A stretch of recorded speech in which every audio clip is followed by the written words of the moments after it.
Assalamu alaikum, урматтуу мекендештер. Мен бүгүн психология боюнча кичине бир оюмду айтып кетейин дедим.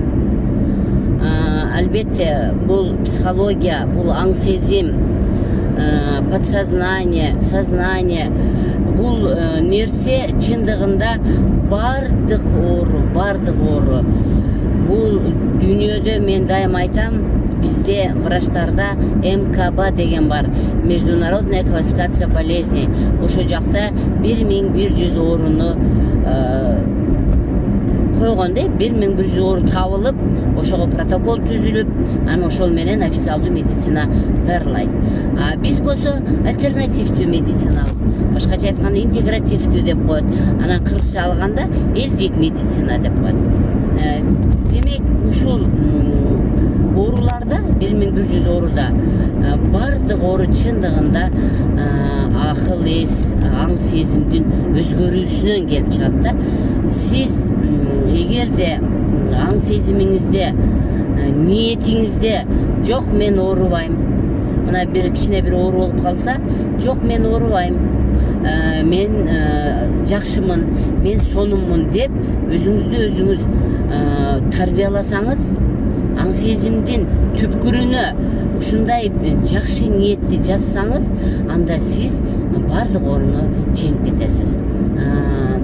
Эми ошо психология ушуну эми азыркы мезгилде абдан мода болуп кетти. Мен коучмун, мен психологмун, мен психолог коучмун. Мага келгиле, мен психология боюнча сиздерге жардам беремин. Психосоматикаңарды өзгөртүп берем, аң сезимиңерди өзгөртөмүн, жакшы жашоого үйрөтөмүн деген албетте биздин ушундай мекендештер көбөйүп кетти. Бирок мен булардын бардыгына кошула албайт элем. Эмне үчүн? Себеби деген психология бул барьер, бул медицина да. Бул деген врач иштеш керек, буну мененче врач заниматься этиш керек, врач алектениш керек.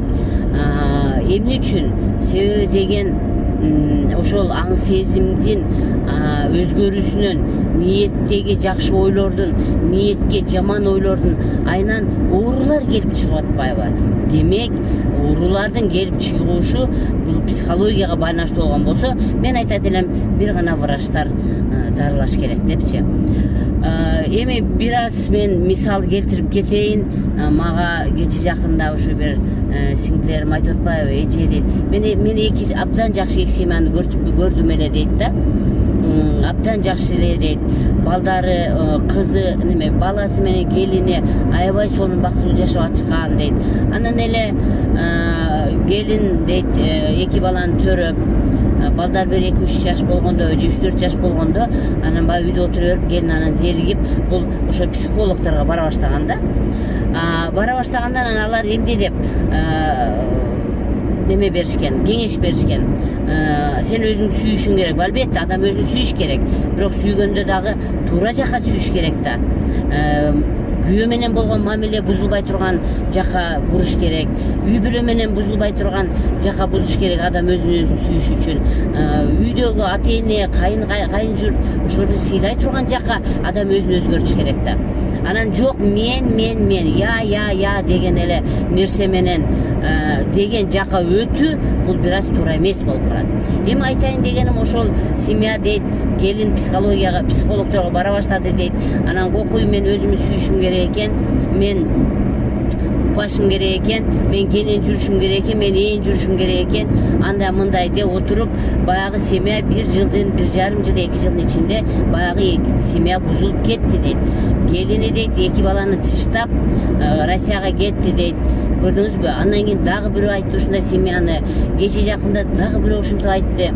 Эми психология десе эле сиздер адамды өзүңүз сүй, сен денсаулыгың жакшы болот, өзүңүз сүй деген жака бурбаш керек да. Психология деген сөз адамдын ден соолугу чың боло турган жака буруш керек. Ошол психологический занятияны алгандан кийин анын организми жакшы иштеш керек. Ар бир органдар жакшы иштеш керек. Анан келип туруп семья бузулуп, анан кайын журтун урушкан, апа ата менен урушкан, мындай психологиянын кереги жок. Албетте, мен психологмун деп эле толтурар, bir burçka psikologda tolup ketdi.